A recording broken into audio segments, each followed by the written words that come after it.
디카시 시화전을 갖고 있는데요. 오늘도 시화전 작품점을 갖고 와서 여러분들 소개해드리기 전에 잠깐 우리 인사 말씀드리도록 하겠습니다. 네, 안녕하세요. 저는 제한동포문인협회 회장 김경애입니다. 오늘 중국 영길에 와서 한성호텔에서 저희 그 중국 동포 디카시 연구회 지부에서 이제 디카시 시화전을 하게 되었습니다. 앞으로 또 우리 디카시를 중국에서 많이 보급하고 또 널리 이제 알리기 위해서 한국에서 이렇게 왔습니다. 요거 좀 한 몇 점 정도 온 거죠? 네, 지금 30점이에요. 30점? 네네. 네, 알겠습니다. 한번 그거 하나하나 보면서 제가 여러분들에게 영상으로만 보내드리도록 하겠습니다. 필사, 김순장님, 박춘영님이, 동주로드, 사진과 함께 이렇게 짤막한 19절로 이렇게 소개하는 작품들입니다. 박계홍님, 8, 네, 신현님, 정연, 김승산님, 신서 이태성님, 그리고 본능에 충실하는 거에서 김수영님이, 네, 계단인가요? 밑에 이렇게 새싹이 드러나는 그런 사진과 함께 보여드렸습니다. 이민성님, 이동열이요. 가을 진주, 네, 김춘자님, 이게 뭐 포도주 같기도 하고, 다둥이 엄마 왕정혜님, 그다음에 동반자 박만혜님, 그리고 오 김경혜님, 이제야 알았다. 네, 하기 시작합니다. 한미나님의 맑음 주의보, 네, 빨래인가요? 이거를 넣는 줄, 네, 또 사진과 함께 어제를 돌려보내 널었다. 심영근님의 추석, 네, 둥근 달인 것 같습니다. 네, 약간 흐린 달인 것 같은데요. 달이 둥글게 있습니다. 엉겅 깊고 서정 한하나님, 네, 우정 스케치 정정수님, 간이역의 이혜란님, 원기르시는 김승혜님, 스페이스 워킹 이광일님, 네, 뭐 청룡열차인가요? 네, 사람이 그것 따라서 거리는 그런 풍경이네요. 함양님의 아버지 거, 네. 그 다음에 눈먼 사랑의 이영매님, 그리고 신생아 오영실님, 네, 이목에 이렇게 벚꽃 같기도 하고요. 꽃을 맺히는 그런 장면입니다. 네, 또 멋진 일출 광경을 사진을 담은 박하수님, 이루지 못한 최기선님, 네, 위에 그 수학인가요?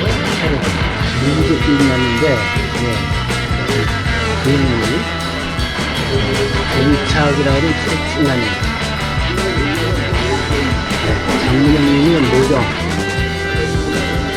그리고 김선영님의 끝바람이 그녀, 그리고 현실의 김단님, 명상 깊은 이준신, 그 다음에 김동순, 신성환이, 네, 이렇게 작품들이 나와 있습니다.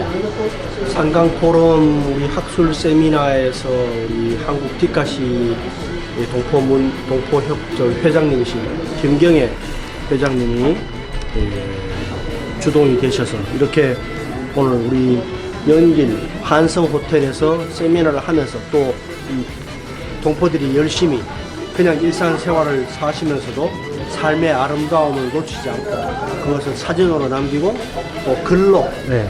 감회를 적은 그러한 작품들을 오늘 정신이 너무 훨씬 학술계가 좀 딱딱하지 않고 훨씬 부드러운 그러한 기술계가 예정인 것 같습니다. 대단히 감사합니다. 오늘 여러분들 주쪽에 이렇게 디카시 작품들이 쭉 놓여 있는 거 보셨겠지만 이거 지금 중국 동포 디카시 연구회 한국에서 지부장으로 열심히 뛰고 계시는 우리 김경애 동포 문학협회 우리 회장님께서 오늘 디카시의 출현과 발전 정망 및 창작 노하우에 대해서 발표를 해주셨습니다. 앞으로 연변 위쪽에서도 디카시가 한번 큰 바람이 일어나지 않을까 그런 생각을 하고 또 기대를 합니다. 나와주시죠. 큰 박수 좀 부탁드리겠습니다.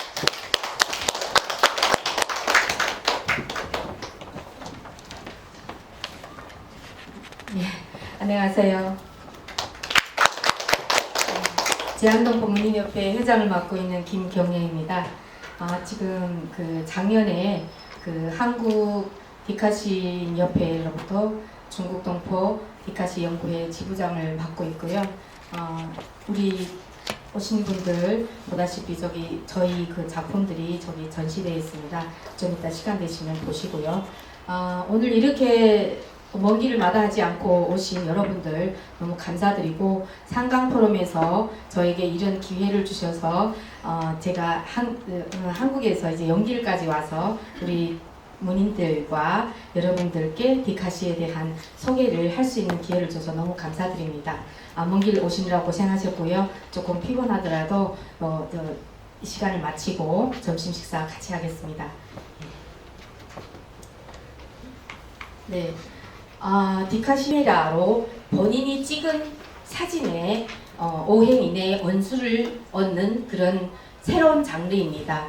디카시는 그 순간성과 현장성이 풍부하고 또 자기가 그 당시 느꼈던 그런 순간 포착의 사진에 그 시적 언수를 보태는 그런 장르입니다. 그럼 디카시는 언제 출연을 했느냐? 디카시는 20년 전 한국 경남 고성에서 이상호 교수라는 분이 이분이 이제 그 고성가도라는 그런 디카시 집을 내면서 이분이 디카시라는 신조어를 이제 지어냈습니다. 디카시는 디지털 카메라로 찍은 사진에 그것도 본인이 직접 찍은 사진에 오행인의 원수를 얻는다 이런 장르인데요. 디카시 발원지는 바로 경남 고성의 한국 경남 고성이라고 생각하시면 되고요. 그 창시자는 이상옥 교수님입니다.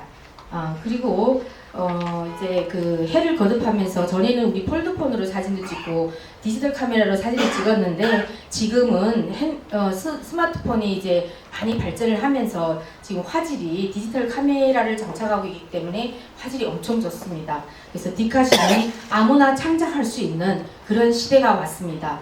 누구나 다 손에 스마트폰을 갖고 있기 때문에 순간적으로 그 사진을 포착하고 거기에 원수를 보태면 되거든요. 그래서 디카시는 극히 대중적이고 순간적이고 또 현장성이 풍부한 그런 장르이다 이렇게 얘기하고 있습니다. 그럼 디카시 형식은 많은 분들이 이렇게 묻습니다. 그냥 사진을 갖다가 거기다 뭐 매출 썼네 이렇게 생각하시는 분들도 계시는데 분명 하나의 문학 장르로 거듭나고 있고 20년간 모든 이렇게 디카시에 관련된 분들이 연구를 하고 그 결과로 디카시 정의를 내린 것이 바로 오행 이내의 원수를 얻는 것이다. 이렇게 정의가 나와 있습니다. 그러면 왜 오행 이내로 해야 되느냐? 그래서 여기에서 이상옥 교수님이 그렇게 말씀하십니다. 시적 언술이 오행 이내를 넘어서면 자연이나 사물에서 포착한 그런 시적 영감보다 시인 자신이 하고 싶은 말을 군더더기로 많이 넣는다는 거예요. 그래서 그냥 오행 이내, 일행도 좋고 이행도 좋지만 오행까지만 하면 이렇게 압축성이 있다는 거죠. 그래서 오행 이내로 이제 그 하는 게 좋겠다. 그래서 정의를 내렸고요. 그리고 이제 그 한국 디카시 협회 김종희 회장님은 어떻게 말씀하셨냐면 추사 김정희 선생님이 난초를 그리는 법이 있다는 것도 말이 안 되고 그런 법이 없다는 것도 말이 안 된다. 이 뜻은 뭐냐면 디카시에 대한 정의를 어떤 정의를 했는데 이 정의를 꼭 맞춰서 가야 되느냐 이것을 충분히 설명하는 말이라고 생각합니다. 그래서 그 디카시는 자신의 그 특성에 맞게 자신의 개성에 맞게 기본적인 그 틀 안에서 작품을 완성하면 우리가 이제 그 개성을 말하면 뭐 어떻게 다 써도 괜찮아요. 그렇지만 뭐 응모하거나 우리 공모에 이제 낼 때는 어떤 그 틀 안에서 심사를 하기 때문에 틀 안에서 작품을 발표하면은 수상할 기회도 있고 또 이제 같은 이제 같이 발전하기 위해서 이제 더욱 좋다고 생각합니다. 그리고 이번에 저 경남 고성에서 6월 10일부터 11일까지 국제 페스티벌 디카시 국제 페스티벌이 열렸는데요. 그때 문학진흥법의 개정안을 발의했습니다. 그게 뭐냐면 문학이란 이제 문학진흥법에는 원래 이렇게 문학에 대한 정의를 하고 있습니다. 문학이란 사상이나 감정 등을 언어로 표현한 예술 작품으로서 시, 시조, 소설, 희곡, 수필, 아동문학, 평론 등을 말한다. 이렇습니다. 여기에 디카시가 없죠. 그래서 디카시 이제 연구하시는 분들이 이거를 우리가 발의해서 개정을 하자. 그래서 문학이란 개정안 보면은 문학이란 이런 평론 등을 말하며 디지털 문화로 디카시 등이 있다. 디카시를 하나의 문학 장르로 여기에 이제 그 문학 정의에 넣자 이겁니다. 그래서 이 개정안을 이제 발의를 했는데 만약 이게 통과가 된다고 하면 디카시를 쓰시는 분들한테 더 없는 이제 좋은 이제 그 정체성이라든가 뭐 이런 것들을 찾아볼 수 있고 앞으로 더 문학 장르로 너무 이제 발전할 수 있지 않겠는가 이렇게 생각합니다. 이미 디카시는 한국에서 이제 교과서에 등록될 만큼 디카시가 많이 발전하고 있었어요. 근데 이제 저도 이제 사실은 디카시 쪽을 이제 그 접한 거는 시간은 길지는 않습니다. 그래서 많은 분들이 디카시에 대해서 잘 모르지 않을까. 그래서 이번에 연기에 오는 그 일정이 이제 시작되면서 제가 이제 제 계획을 얘기했어요. 이게 그 연변에 가서 우리 문인들과 여러분들께 우리 디카시를 보고하고 디카시에 대한 저의 자그마한 견해지만 이제 얘기를 했으면 좋겠다. 그래서 이제 상강 포럼에 제의를 해서 제가 이 기회를 얻게 되었는데요. 제가 이제 짧은 기간이지만 한 2년 안 되는 사이에 제가 지금 책을 하나 냈거든요. 아까 저 앞에서 지금 나눠드렸는데 이게 짧은 경력이지만 그래도 책을 하나 낸 그 소감과 제 그 창작 노하우에 대해서 간단히 말씀드리겠습니다. 디카시는 일단 뭐니 해도 사진입니다. 사진을 일단 잘 찍어야 되거든요. 그래서 우리가 사진을 찍으면 뭐 어떤 이제 각도를 달리함에 따라서 뭐 다리가 길어 보인다든가 뭐 이런 것도 있지 않습니까? 그래서 그 사진에 대한 그 공부도 좀 해야 돼요. 어떻게 들이대면 이 사진이 더 잘 나올 것인가? 사실은 순간 포착이라고 하지만 내가 어떻게 들이대냐에 따라서 사진 효과가 달라지거든요. 그래서 일단은 사진을 잘 찍어야 합니다. 저는 이 사진을 되게 자랑스럽게 생각하는데요. 제가 이제 밤에 이제 대림에서 이제 활동하고 집으로 갈 때 이 다리는 제가 건너는 그 양화대교 맞은편에 있는 다리입니다. 제가 이제 운전을 하면서 이제 그 늦은 밤이니까 이제 그 조금 천천히 운전할 수 있어요. 그래서 운전하면서 찍은 사진이에요. 근데 이 사진은 제가 한 장만 찍은 게 아니에요. 진짜 여러 번 찍어가지고 딱 이게 지금 저 위에 저 초생달이 있는데 그게 지금 약간 안 보이거든요. 확대를 해놔가지고 이런 사진을 얻기까지 제가 정말 수많은 사진을 찍었습니다. 그래서 순간 포착이라고 하지만 우리는 거기에 조금 시간을 더 투자해서 더 좋은 화질, 더 좋은 어떤 그 사진을 얻기 위해서 또 인위적인 노력도 필요하다 이겁니다. 그래서 이런 사진을 얻기 위해서 이 사진뿐만 아니라 저는 이제 모든 작품들이 사진을 찍으면 한 장, 두 장이 아니에요. 거의 이제 막 100번 이상을 막 찍을 때도 있어요. 그래서 그 중에서 순간 포착이라는 게 그래요. 이렇게 찍을 때는 또 빛이 어떤 광선이지만 다시 이쪽 각도를 바꾸면 다른 광선으로 다른 사진이 나와요. 그렇기 때문에 사진을 많이 찍어야 돼요. 찍고 그 다음에 사진만큼 중요한 원술. 저희는 이제 그 사진 밑에 원술이 있지 않습니까? 그래서 원술도 왜 중요하냐? 그냥 사진만 봤을 때는 어떤 뭐 그냥 월드컵 무슨 그 대교 사진이구나 뭐 이렇게 생각할 수도 있지만 거기에서 어떤 영감을 떠올리고 시적 언수를 보탠다고 하면 이게 하나의 작품이 완성되거든요.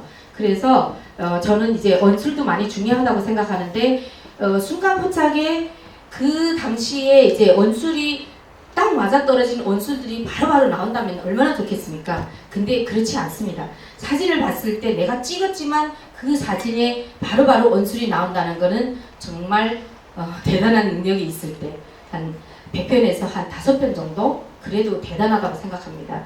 그래서 이 디카시 같은 경우에는 지금 사진을 찍고 사진을 먼저 일단 저장을 했다가 시간이 날 때마다 수시로 꺼내보면서 이 사진은 어떤 특별한 점이 있는가, 그리고 또 우리가 사진을 찍을 때 맹목적으로 찍지는 않잖아요. 딱 찍을 때 뭔가 약간 스치는 뭔가가 있단 말입니다. 그러면 그거를 딱 생각을 해서 계속 반복적으로 해서 원수를 버텨야 이게 완벽한 이제 그 사진과 그 사진에 대한 설명은 절대 안 돼요. 이제 사진에 대한 어떤 사진이 말할 수 없는 그것들을 우리는 끄집어내서 그 버텨줘야 이게 완성작이 되거든요. 그래서 네, 그 우리가 그냥 지나치면 이제 뭐 별거 아닌 거지만 찍어두면 그게 이제 남잖아요. 우리 모여서 이제 놀 때도 사진을 찍어두면 그게 이제 오래오래 남거든요. 그래서 사진이 중요하고 자연이나 어떤 특이한 현상을 봤을 때 꼭 먼저 사진을 찍어두세요. 스마트폰 지금 얼마나 좋습니까? 너무 좋은 시대에 살고 있고 또 우리가 살아감에 있어서 너무 이제 절차가 이제 그 생활 절주가 빠르기 때문에 어떤 이제 그 긴 장르의 뭐 소설이라든가 뭐 이런 것들은 별 시간이 없지만 디카시 같은 경우에는 제가 지금 책을 이제 앉은 자리에서 그냥 뭐 한두 시간 보면은 다 볼 수 있을 정도로 그렇게 간단하거든요. 그렇기 때문에 디카시는 이제 창작하는 분들이 이제 많이 선호하고 있어요. 지금 한국에서는 많은 시인들이 이제 참석을 해서 유명한 시인들도 이제 디카시를 쓰고 있어요. 그래서 이제 제가 디카시의 그 노하우라고 하면 사진도 잘 찍고 그에 합당한 설명이 아닌 원수를 얹어줘야 되지만 제일 중요한 거는 그 제목입니다. 제목을 저는 맨 마지막에 답니다. 사진을 딱 찍고 거기다 제목을 달아놓으면 거기에 제한이 되어 있거든요. 내 머리를 내 생각을 거기에 이렇게 가둬버리는 겁니다. 그래서 제목은 맨 나중에 다는데요. 여기에 또 하나의 제가 생각하는 재밌는 이야기가 있는데 저는 이제 그 디카시 제목을 냉면 위에 얹는 고명, 삶은 계란이라고 생각합니다. 우리가 그 삶은 계란을 이제 보시다시피 이제 미관상 이뻐 보이려고 넣는 것도 있지만 거기에 이제 우리 조상들이 지혜가 있다고 합니다. 이제 냉면은 찬 음식이다 보니까 이제 먼저 삶은 계란을 드셔서 이제 위장에 내가 이제 좀 찬 거를 먹겠으니까 너 좀 이제 이제 위장을 보호하는 것도 있고 위장 운동을 이제 암시를 주는 거예요. 그래서 먼저 우리는 계란을 먹고 그 다음에 냉면을 먹게 됩니다. 어떤 그 계란을 안 좋아하시는 분들은 계란을 밀어넣고 막 냉면을 드시는데 이거는 참 조상들의 지혜를 모르고 하는 행동입니다. 꼭 계란 먼저 드시고 천천히 찬 음식을 드시면 됩니다. 그래서 이런 것들이 다 어우러지자면 이제 어떤 그 작품 완성의 마지막 그 활용점정이 제목입니다. 그래서 우리는 독자들은 제목 먼저 보고 사진을 보고 원수를 보지만 우리는 제목을 맨 나중에 답니다. 그게 제일 좋아요. 제 생각이고요. 그리고 디카시 창작에 대해서 주의점에 대해서 간단히 말씀드리겠는데요. 저작권이라고 하면 우리 사진을 찍기 때문에 저작권이나 초상권 뭐 이런 것들이 많이 이제 제기가 됩니다. 저작권이라 하면 다른 사람이 찍은 사진을 자기 마음대로 온라인에서 퍼다가 그걸 막 사용하거나 이런 것이 다 저작권에 위배되는 일입니다. 그리고 초상권, 남의 얼굴을 막 찍어가지고 그거를 막 이제 글로 쓰고 작품화하고 이런 거 다 안 됩니다. 이거 초상권 침해예요. 그리고 뭐 이제 그 개인정보 노출 이런 거는 자동차 그 번호판 이런 것들도 제가 이제 처음에는 그런 거를 잘 몰랐는데 창작하고 이번에 책을 만들면서 보니까 그분들이 번호판이 이제 책으로 나가면 이게 안 되겠다. 그래서 제가 자각을 하고 이제 그것들을 다 이제 모자이크 처리를 했습니다.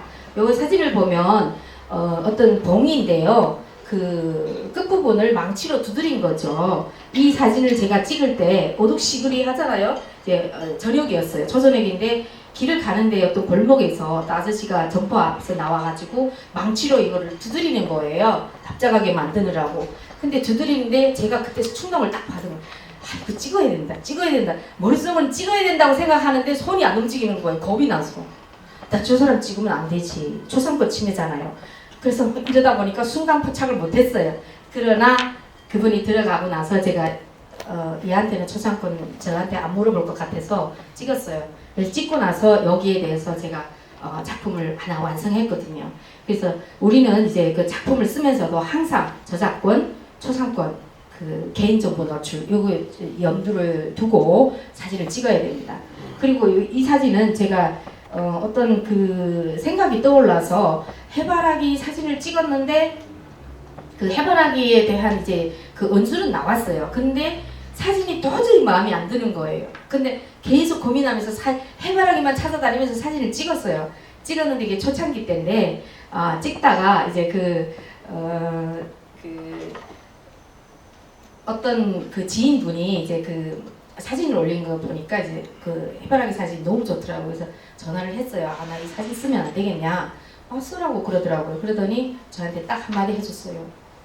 디카시는 본인이 찍은 사진이어야 한다.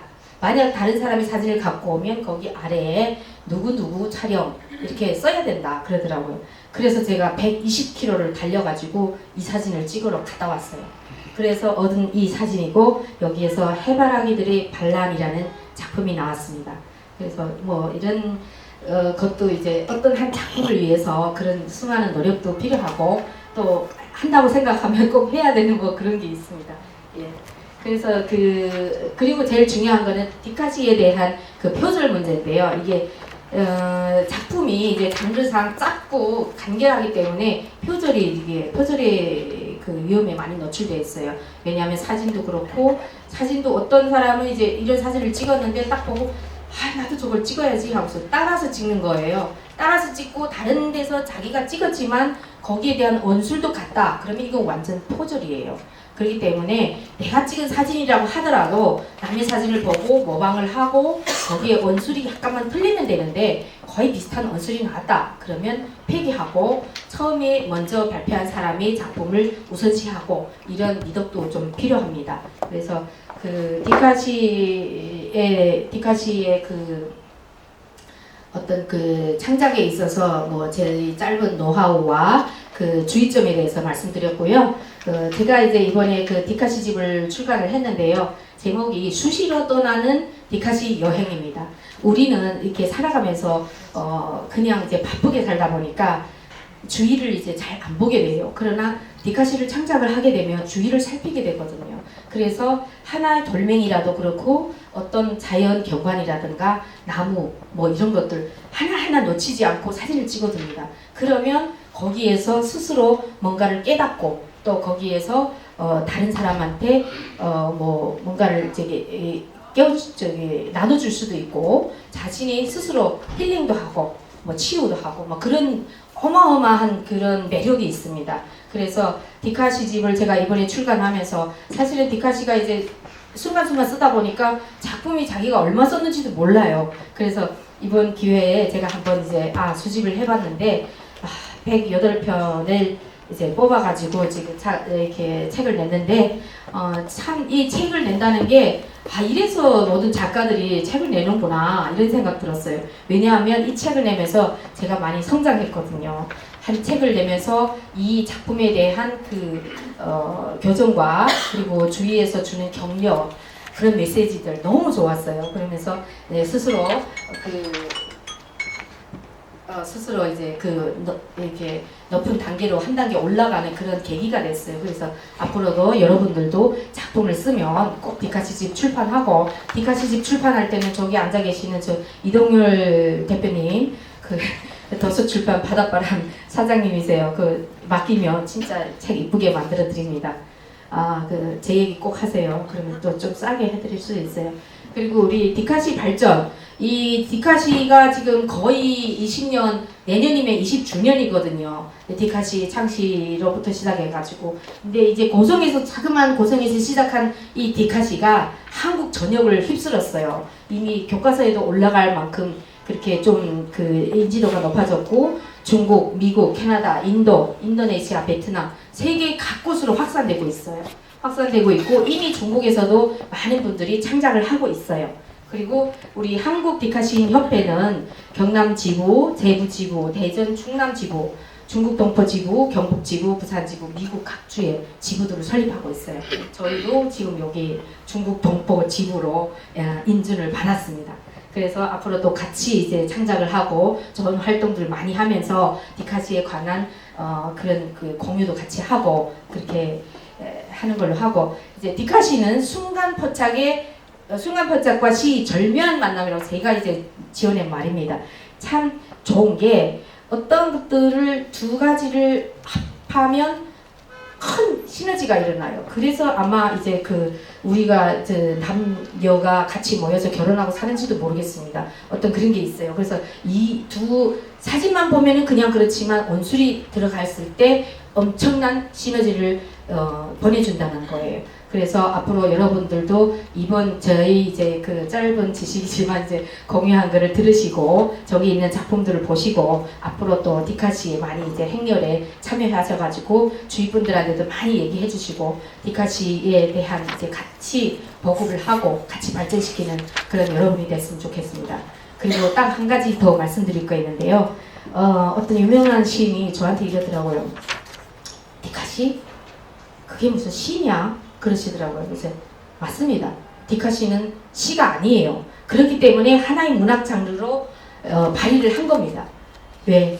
디카시가 왜 시가 아니냐? 시 들어갔는데 그거는 디지털 카메라로 찍은 사진과 시적인 표현을 이렇게 그 결합한 그런 문학 장르로, 그래서 등재를 발휘를 한 거고, 앞으로 또 이 정의가 이제 문학 거기 이제 등재가 되면 앞으로 우리 정체성도 찾을 수 있고 열심히 또 그 같이 발전시킬 수 있는 계기가 되지 않을까. 그리고 중국에 계신 시인분들도 앞으로 디카시에 관심을 가지고 이 디카시라는 것도 하나의 학문이구나. 그러면서 같이 연구하고 같이 나아가는 우리가 됐으면 좋겠습니다. 여러분 감사합니다.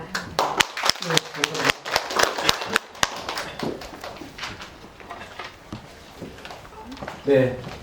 예. 뭐 문학이라는 것이 본질적으로 사람의 정서와 모든 것들을 아울러주면서 우리가 일상에 살아가는 여러 가지 어려움을 극복할 수 있는 한 원동력이 된다는 의미에서 디카시는 충분한 문학성과 예술성을 가지고 있다고 생각합니다. 앞으로 더 승승장구하시고 발전하시길 바랍니다.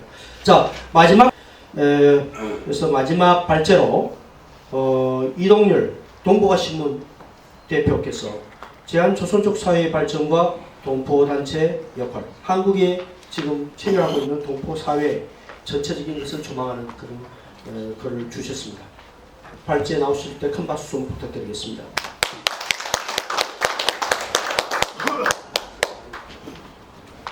이렇게 인사드리겠습니다. 여러분, 이동일이라고 합니다. 동북아신문을 한지 지금 한 18년째 됐고요. 한국에 나온 지도 지금 왔다 갔다 한 지도 한 18년. 요즘에 한 2년째는 지금 중국에 와 있습니다. 그리고 한국을 이렇게 왔다 갔다 하고. 그리고 제 자신을 돌아보니까 내가 그동안 한국에서 뭐 했나. 2005년 10월 달에 한국에 나가서 지금까지 해온 일이 뭐냐 이렇게 돌아보니까 신문을 하고 그리고 동포문학 잡지를 만들고 협회를 만들고 그리고 출판사를 만들어서 책을 출판하고, 그런데 그게 돈이 되냐? 돈이 아무것도 안 돼. 별로 안 돼. 그러면서 그리고 내 신문이 또 뭐냐?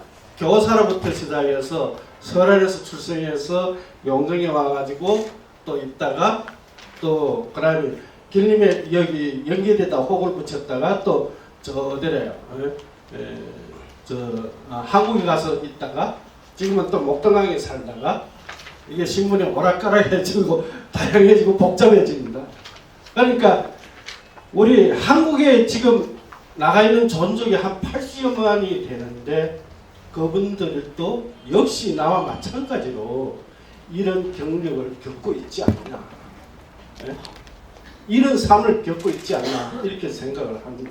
그런 의미에서 어제 우리 곽혜서 우리 소장님하고도 원장님하고도 얘기가 있었지만 우리 도대체 뭘 하냐, 그래도 뭔가 역사적으로 남길 수 있는 뭔가를 짚어내면서 그것을 만들어가는 것이 우리 사명이 아니겠는가. 그런 의미에서 우리 제한도덕사회의 발전과 동포단체의 역할에 대해서 한번 짚어보는 시간도 가져보자. 이래서 잠깐 이런 제목을 달고 발제를 하게 됐습니다. 제1장 그 이야기를 넘어갑시다.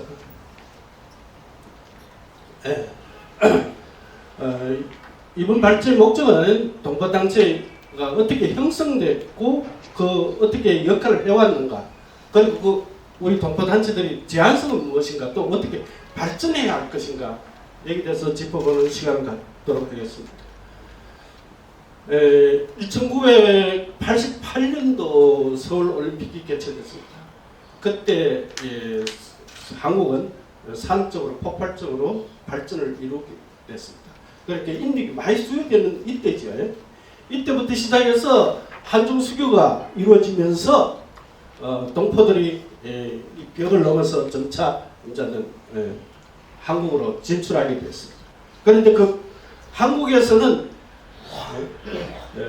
비자를 그렇게 단기 비자만 줬지 그렇게 포용적으로 이렇게 받아들이지 못했어요. 그래서 738 비자 같은 건 보통 15일이나 30일, 최장기에 30일 이런 비자. 그리고 사는 연수생들도 와가지고 이렇게 하다니, 그리고 유학, 그리고 관광 이렇게 아주 짧은 비자, 그리고 한국인들이 통제하여서 반드시 거기서 일해야만 노임을 받고 이런 그 산업 연수생 같은 거나 이런 비자들이, 그리고 이런 비자를 갖다 나니까 그 위에 또 많은 사람들이 또 미리국이나 여권 위조 혹은 위장 결혼, 국제 결혼 이런 거를 해가지고 불법 체류가 엄청 생겼습니다. 2005년부터 2006년 사이, 그때 제가 2005년 10월에 한국에 동부신문 편집국장으로 가 있을 때인데 마침 귀국 프로그램이 진행됐을 때입니다. 불법 체류가 많으니까 동포들을 귀국시켜서 합법 체류하자 이런 그 프로그램 진행할 때인데 그때 불체자가 얼마인가 26만 명이 됐다고 합니다. 26만 명. 그러니까 자기 정상 체류하는 사람들이 그렇게 적었지요. 그 많은 사람들이 불법 체류를 하니까 얼마나 힘들었겠는가 생각해 볼 수가 있습니다. 그렇지만 그 많은 사람들이 합법 체류를 하기 위해서 결국은 생존이 문제인데 여기 와서 빚을 지고 이렇게 나가가지고 돈을 못 벌고 있다가 보니까 할 수 없이 불법 체류를 해야 되잖아. 그래서 이 생존의 문제 이것을 해결하기 위해서 누군가 앞에 나서야 되죠. 나서는데 나설 수 있는 사람들이 누구겠는가? 교회밖에 없었습니다. 그때는 교회 중심으로 그 동포들의 이익을 대표해서 발언하는.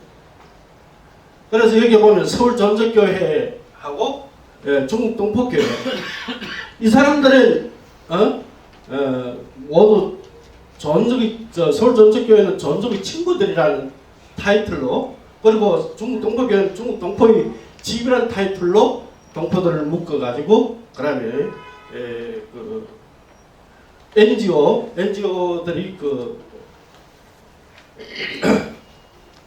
그래서 이 행동의 주체가 조종족이지만 의제는 의견이 우리 그 존족이었다는 거.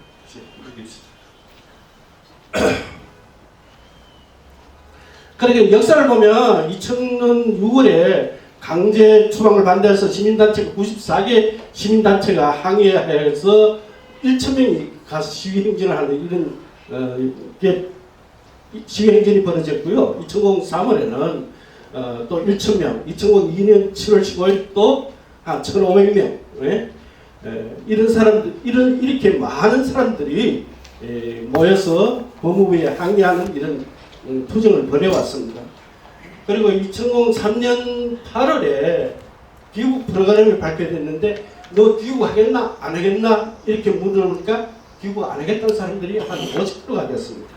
이래서 서울전적교회에서 10월 19일 날 고향에 돌아와 살 권리 찾기 운동 본부를 출범시켜서 투쟁을 하게 됐습니다. 다시. 그리고 11월 14일 날에 헌법재판소에 모여서 헌법소원서를 제출했고요. 그리고 그 마지막 날에 4,000여 명이 한강 고수부지에 모여서 결단 기독회 단행을 했습니다. 그 외에 2,392명의 동포들이 서울 전적교회와 기타 이런 교회에 들어가서 무기한 단식을 했고요. 이어서 그 새로운 정책이 또 이렇게 나오게 됐죠. 다시. 그 후에 노무현 대통령이 서울 전적교회를 찾아왔습니다. 찾아와서 동포들이 그 상처를 어루만져주면서 어쩐지 동포들이 포옹하겠다는 그런 메시지를 보냈습니다. 이와 한편에 김혜성 목사 중국 동포의 집에서는 재외동포법 개정을 중심으로 해서 운동을 진행했습니다. 예를 들면 1999년에 국회에서 통과된 재외동포법은 1948년 이전 출국자는 동포에서 제외시킨 법 개정해야 한다는 그런 운동을 전개를 했죠. 그리고 그래서 2001년 11월에 재외동법에 대한 헌법 불합치 결정을 내렸고 2004년에는 국회 만장일치로 법을 개정했습니다. 그러나 오랫동안 동포들에 대해서 재동포로 인정을 해주지 않았습니다. 그래서 지금 보면 이런 그 NGO들 이런 행동을 한 외에도 NGO들이 우리 동포들이 산업재해나 중병 환자 국제개복 문제, 폭행, 그리고 임금체벌 추방 위기, 그리고 결혼 사기나 이런 사람들에 대해서 상담을 해주고 그들이 그 먹는 가슴을 달래주기 위해서 노력을 해왔습니다. 특히 넘어갑시다. 전적의 한가위 축제는 아주 대단했는데 2000년에는 우리 한가위 축제는 15,000명, 3만, 그 다음에 2001년 3만 명, 5만 명에 이렇게 모였고 2006년에 그때 제가 있을 때인데 약 3만 명이 모였습니다. 그리고 유명 가부단 그 배우들을 초청해서 공연까지 하는 아주 성대한 그 축제를 해왔습니다. 이렇게 보면 문제의 중심이 항상 존역이 있고 그 행동이 또 존역들이 하고 그 다음에 한국인들이 앞에서 리드하고 이런 식으로 그 동포단체들이 행동을 해왔습니다.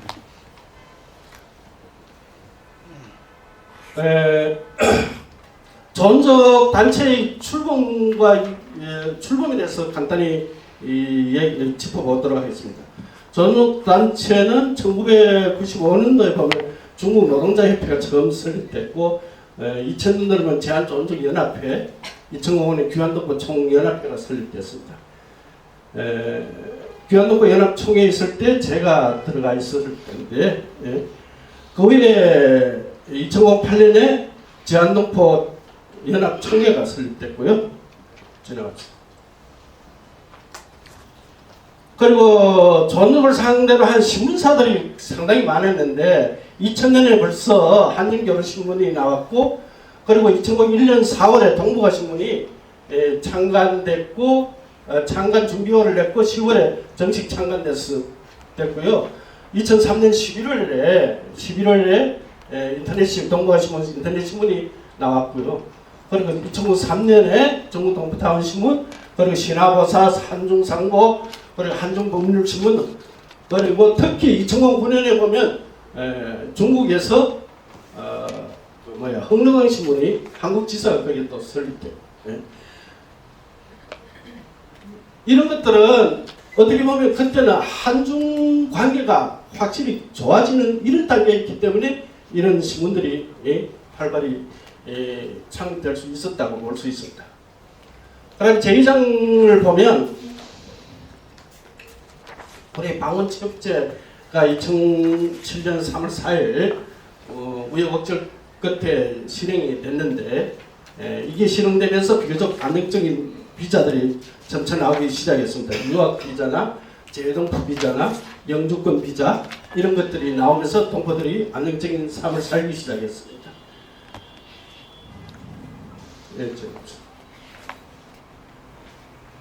이렇게 여기서 특히 신문사들이 그동안 한국에서 많은 역할을 했다고 볼 수가 있습니다.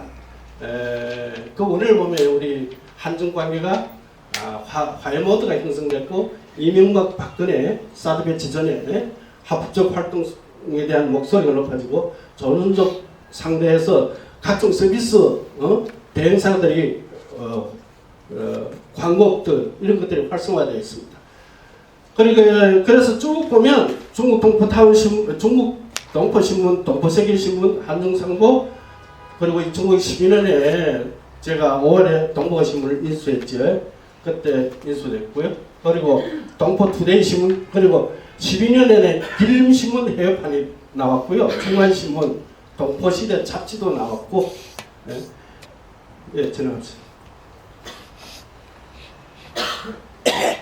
그렇지만 그게 오랜 시간을 가지 못했습니다.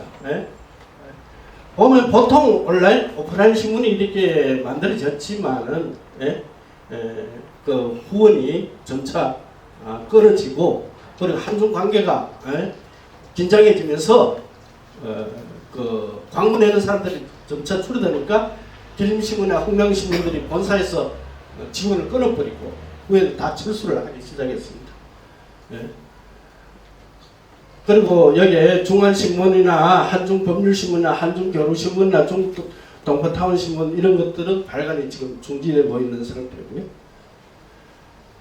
그래서 현재 월 2회 우리 종이신문을 발간하는 신문은 지금 동북아신문이 동포사에서 아마 유일할 것 같고요. 월 1회 또는 불정기적으로 종이신문을 발간하는 동포세계신문이나 한중포커신문, 한중동포신문 그리고 길림신문 뭐 이런 것들이 발간되고 있습니다. 신문사들이 어떻게 NGO 역할을 했는가 짚어보면 한중교류신문은 한중교류협회를 운영했고 동포세계신문은 국적회복희망연대나 제한중국 동포유권자연맹 이런 것들을 발족해서 했고요. 그리고 중국 동포타운신문은 중국 동포교사협회나 다같이 포럼 이런 것들을 발족했습니다. 그리고 한중 포커스신문은 민들레 예술단, 한중상문은 한중미래재단 뭐 이런 것들을 발족해가지고 운영을 했습니다. 넘어갑시다.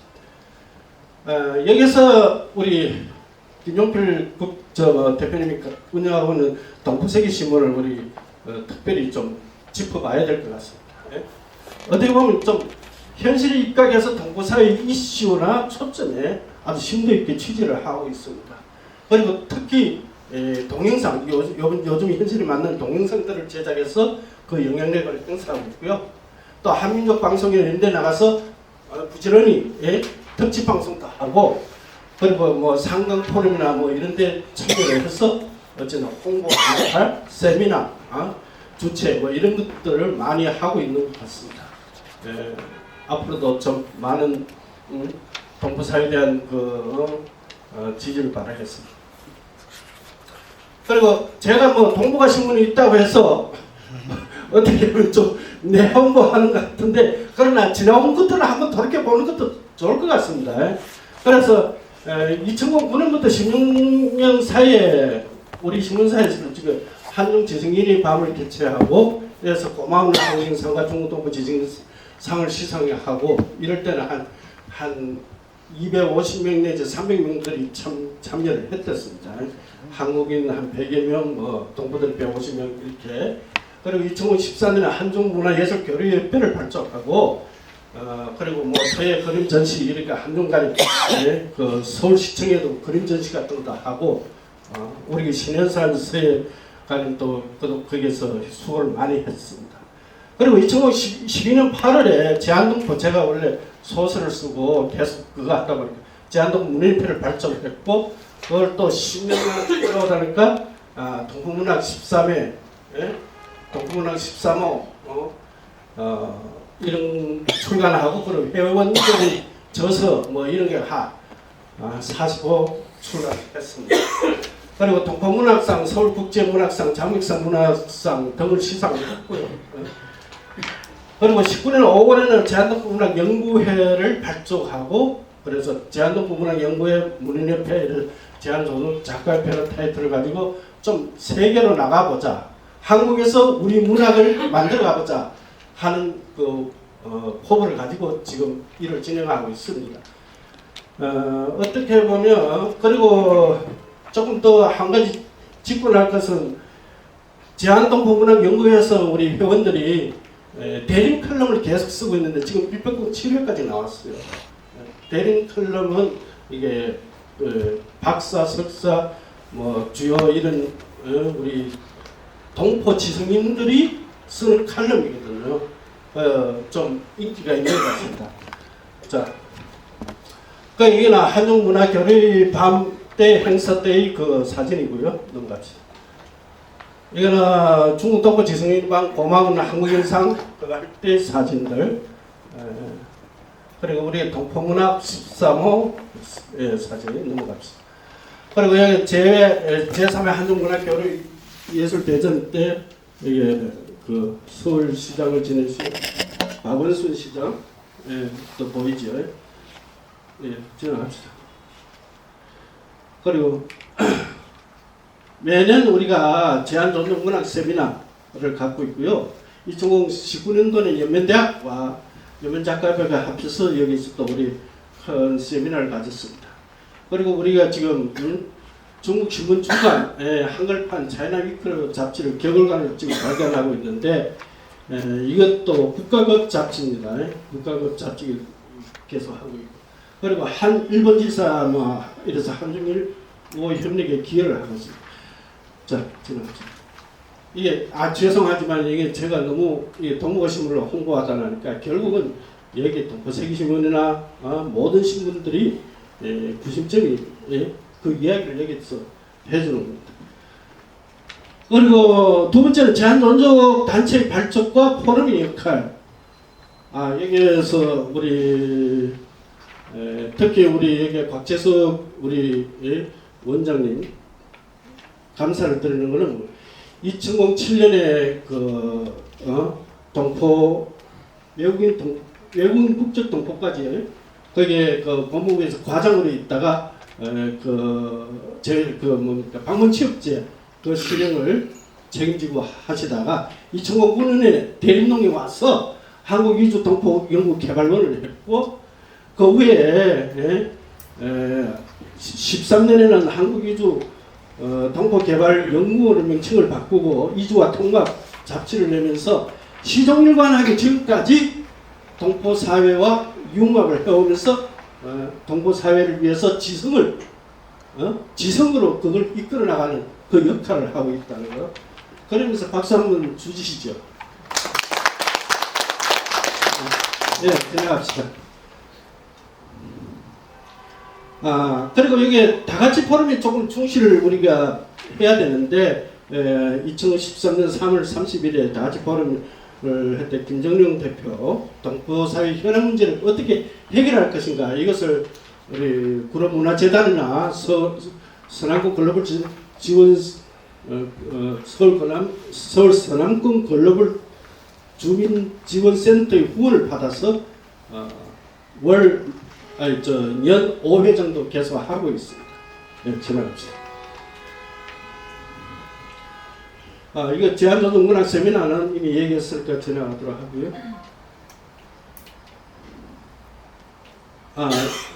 이게 2019년도 우리 제한조정 작가협회가 여기 와가지고 했을 때 제한조정문학 창작인의 설립과 문학 세미나 그 사진입니다. 인민대학 정문학서 찍은 사진 지나갑시다. 그리고 요즘에 최근 들어와서 우리가 좀 더 중시를 불러일으킬 수 있는 그 포럼이 상강포럼이라고 볼 수 있습니다. 중간 상강포럼이라고 이렇게 명칭을 다는 것 같은데 우리 여기서 주목할 분은 우리 장경울하고 곽재석 공동대표님의 역할 이거는 이미 다 알고 있었기 때문에 얘기하지 않고요. 주로는 조선족 연구하고 한국 조선 문제 다루는 원민족 포럼 이로 거듭나기 위해서 애쓰고 있다는 것. 그래서 국회에서 중미무역전쟁 등 큰 포럼들을 개최했고 한윤석의 논문집 그리고 이주와 통합 잡지 이런 쪽으로 해서 한국 사회에서 큰 역할을 하고 있습니다. 자, 이거는 2020년 1월에 연결의 상강포럼 사진이고요. 그리고 한정숙의 30년 전적 그 사진 넘어가도록 하겠습니다.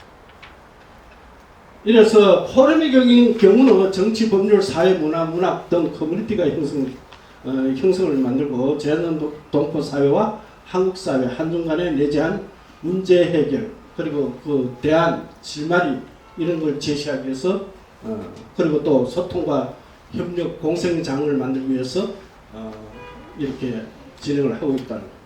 지나갑시다. 그리고 특히 우리 좀 중시를 돌려야 할 건 정치를 말하는 존중 유권자의 역할, 유권자 연맹이 설립돼서 그 한국적을 가진 사람들은 투표권이 있죠. 민주사회에서 투표권이 있어야만이 힘이 있기 때문에 그 유권자 연맹이 형성됐고 그리고 영주권 가진 자는 또 한국 법에 의해서 지방선거할 수 있는 권리를 가지고 있습니다. 이거 지나가도록 합시다. 그 다음에 여성교육, 스포츠, 축제, 경치, 치안유지 이런 단체들이 가득 출연했는데 지나가도록 합시다. 예를 들면 우리 2010년에는 교사협회가 발족돼 가지고 중도에서 몇 년 안 가다가 그냥 유명무실해졌지만은 그걸 계기로 해서 구로도서관과 동북아평화연대에서 지금까지 어울림 주말학교를 운영하고 있습니다. 그리고 그걸 계기로 해서 또 개별로 문민교장이 서울국제학원을 지금 운영하고 있는데 여기에는 지금 한 600여 명의 학생들을 배출했다는 거예요.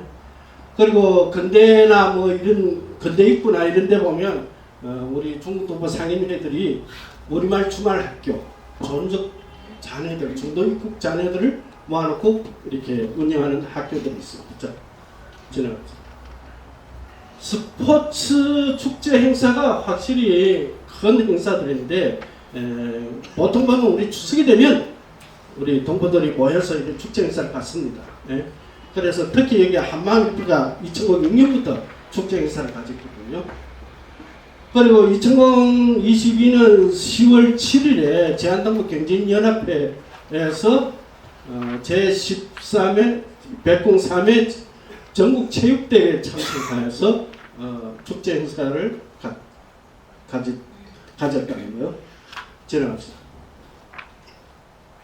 이게 중국동포 민속축제인데 2014년도였지. 이때 한 3만 명이 모였습니다. 지나갔죠. 예도 공장. 그리고 여기에서 보면 그때가 저기에 보면 김성학 회장이 중간 있고 그리고 김정룡 그리고 저하고 문현태 이렇게 신문사 3신문사가 부회장으로 해서 그때 축제 행사를 가졌다. 여기에 한 3만 명이 모여가지고 행사를 진행했댔죠. 진행합니다. 그리고 자율방문대 함암협회에서 그 경찰서와 협력해서 자율방문대를 운영해 왔는데 2008년부터 동포 자율방문대 거리마다 밤마다 이렇게 순시하면서 사회 안전을 지키는 그런 활동을 해오고 있습니다. 진행합시다. 그리고 경제인 단체에 또 출범을 했습니다. 그런데 예를 들면 2005년에 안산시에서 한중 상인 문협회, 그리고 2009년에는 제한 중국인 상인연합회, 2011년에는 중국 음식 문화거리 상인연합회 광진구에서, 지금도 가면 건대 입구에 가면 중국 동포 양꼬치거리라고 해서 건대 입구 양꼬치거리라고 하는데, 이 상인연합회에서 만들어가지고 운영을 하고 있습니다. 예. 여기서 특히 이렇게 보면 우리 저 중간에 앉은 저분이 관이문 총장하고 그 옆에 앉은 분이 이선호 회장인데, 중국동포 경쟁연합회를 만들어 가지고 지금 운영을 하는데, 조금 서울시와 협력해서 큰 행사를 진행해 왔습니다. 그러나 그것들이 얼마나 시너지 효과를 내는가는 아직 지켜봐야 될 것 같고요. 이렇게 해서 3년 역사를 우리가 돌이켜 봤는데, 그러나 제 사장에서 제가 얘기할 거 말씀드리고 싶은 것은, 우리 존족들이 거기 가서 아직까지 또 정착을 제대로 하지 말고, 또 한국인들은, 내국인들은 존족에 대해서 너는 중국 편이다, 중국 사람이다 하는 편견을 갖고 이렇게 하다 보면 정체성의 문제가 의회는 중심이 되어 있지 않나 이렇게 생각합니다. 아시다시피 한국에 나가 있는 존족의 정체성은 두 가지입니다. 하나는 한민족 구성원으로서의 동포, 또 중국 국적자로서의 중국 국민, 또는 중국 국적자 출신의 한국 국적자, 이렇게 이중 정체성을 가지고 있습니다. 그런데 보수 진영은 항상 편가르기라는데, 우리한테는 와 줄 안 서면 넌 중국 편이야, 이런 식으로 항상 줄가리기를 하고 있죠. 거기에다가 설상가상으로 우리 동포들 가운데서 이런 엄중한 그게 벌어지고 있죠. 4월 1일에 오원춘 살인사건이나 박춘봉 토막 살인사건, 그리고 사드 문제를 해서 이런 것들이 결국은 누구한테 화살이 집중되는가? 동포 사회에 집중이 됩니다. 자, 지나가고. 문화영역으로 보면, 그래서 타깃이 항상 동포들한테 쏠리게 됩니다. 이렇게, 영화도 보면, 황해나 신세계, 청년경찰 범죄도시, 이런 것들은 다 동포들이 대림동에서 어떻게 살인을 하고, 어떻게 여성들이 난자를 축출해서 어떻게 했다는 그런 범죄를 그린 영화들이 이렇게 항상 한동안은 성행을 했댔습니다. 그래서 17년도에 보면 우리 청년경찰 상영금지 공동대책위원회가 나와가지고 법적 소송도 걸고 결국은 화해로 결정이 났지만, 자, 들어갑시다. 이게 청년경찰 상영금지 촉구 운동 진행합시다.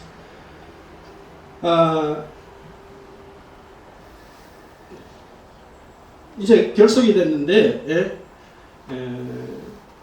어떻게 보면 이제는 젊은 세대들이 이제 1세들이 이제 지나가고 2세들이, 새로운 세대들이 젊은 세대의 걸기가 되고 있는 이런 상황입니다. 우리 아까도 얘기했지만 우리 제한동포 우리 운영협회 김영애 회장 아주 패기 있고 또 젊고 그리고 뭔가 창작에 열망을 가지고 있는데, 제가 장애인의 대표직을 물려주고 그렇게 새로 이렇게 일을 맡겼습니다. 지금 하시는 일을 보면 아주 잘하고 있다고 생각합니다.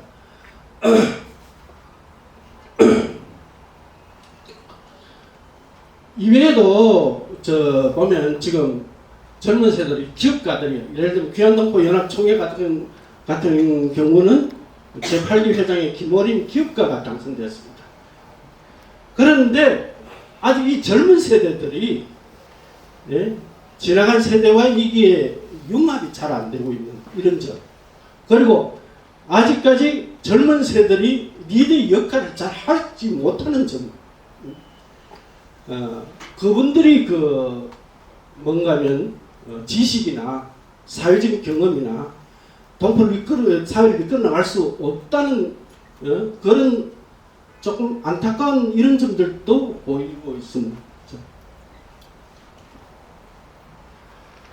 결론을 놓고 말하면 한국 사회를 놓고 말하면 동포 사회 우리 80만 전적의 절반이 한국에 나가 있는데 4,500만 중에서 80만은 아무것도 아니겠죠.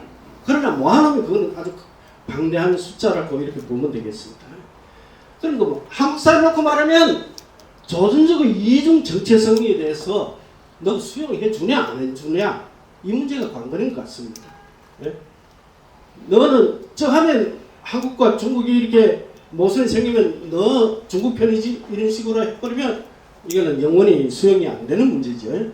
그래서 조선족의 이중 정체성의 수용 문제 한국에서 그것을 어떻게 해결할 건가. 그리고 중국 동포를 놓고 말하면 이중 정체성에 대한 바른 인식이 필요할 것 같습니다.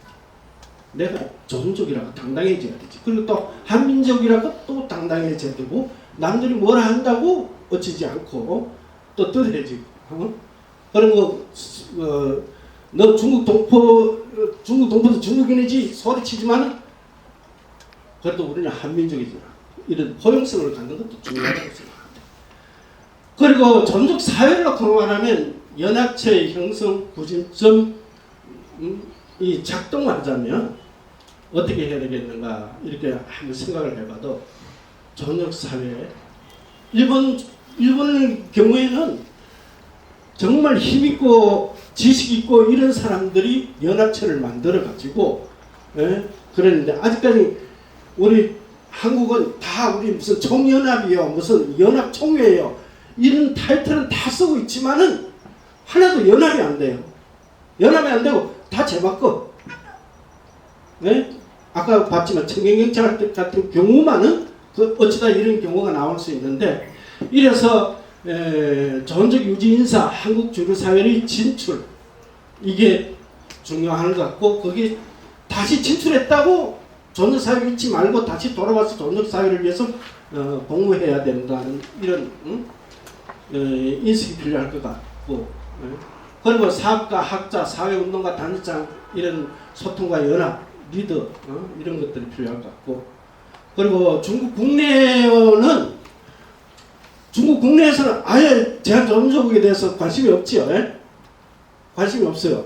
그럼 여기에서도 어느 정도 책임이 있어야 되지 않나. 그리고 성원을 해줘야 되지 않나. 그리고 또 하나는 일본 같은 경우에는 조선족들이 왜 잘 뭉치는데 한국은 왜 못 뭉치는가. 거기는 일본은 외국인들과의 사는 곳이잖아요. 그렇기 때문에 자기 문화적인 그게 있기 때문에 그렇게 이루어질 수 있지만 한국 같은 경우는 같은 민족끼리 같은 말을 하는 사람끼리 살고 있으니까 내가 편하면 한국 사람인 데를 가는 거죠. 그러니까 조선족 사회가 이루어지지 뭐. 이래서 우리 조선족만의 그런 고유한 문화 의식에 대해서 발굴하고 보존하고 그리고 정신적 연대를 강화할 이런 것들이 더 필요하지 않겠나 이렇게 생각해 봅니다. 이게 너무 이렇게 급하게 쓰다 나니까 제가 조를 이렇게 설명을 못해서 죄송합니다. 어저께도 그래서 대충 이렇게 마무리하다가 설명을 못하다니까 또 오래간만에 이렇게 마이크를 잡다라니까 입이 마르네요. 아이고 감사합니다.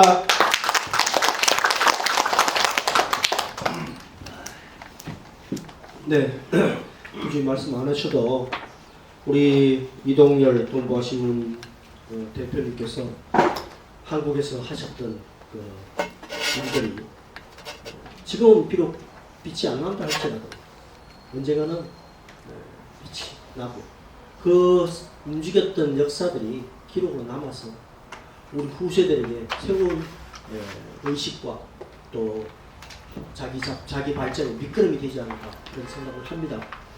어저께 저녁 때 오셔가지고 에휴 내가 뭐 하는 건지 모르겠다. 돈도 안 생기는 거 그렇게 말씀하시길래 그 일을 이동열 대표님이 아니면 누가 하겠습니까? 다른 사람 맡겨도 하기야 하겠지만 이동열 대표님만큼 잘하지 못할 겁니다. 이렇게 제가 위로를 드렸습니다. 뭐 오늘 한 상강 포럼 이렇게 마쳤는데요. 특히 우리 한 말씀 드리고 싶은 거 있는데요. 다 하시고 싶은 말씀 많이 있으시겠지만은 다는 못 받을 것 같고 몇 분 정도 오늘 발제하신 이장희 이사장님의 일본 방사능 오염수 퇴양투기, 그 다음에 현영훈 회장님의 1대1로 현황과 청사진, 박동영 교수님의 중미 전략 경제시대 중앙관계, 김재규 교수님의 러시아 연해주와 고려인 기관, 그 다음에 우리 김경애 회장님의 디카시, 그 다음에 이동열 대표님의 제한조선족 사회 발전, 이거에 있어서 구체적으로나 혹은 선생님이 계신다면 손을 좀 들어서 표해 주시면 감사하겠습니다. 문학회 우리 동포문학회 회장님 출판사 편집부상님까지도 얘기 마시셨는데 여러분들께 인사 겸 총평도 좀 해주시겠다 하셔서 특별히 모시도록 하겠습니다.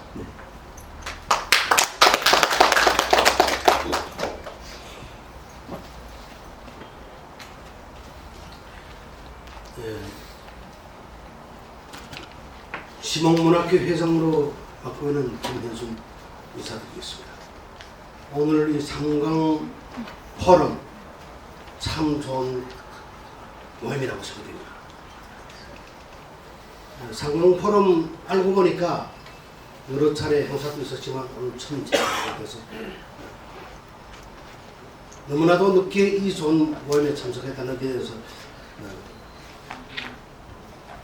유감을 표하시면서 앞으로는 이런 모임에 자주 참가하도록 불러줬으면 고맙겠다는 이런 희망사항도 제기해봅니다. 그것도 설명하고 3강 포럼 3강이라는 것은 아까 여러 주최석에서도 말씀드렸지만 상징적 의미를 두고 있다고 봅니다. 우리 조선과 한국과 중국 조선족을 망라해서 더 나가서는 전 세계적인 우리 한민족이 대통합과 평화의 이런 뜻깊은 화비상이 아니겠는가 이런 생각을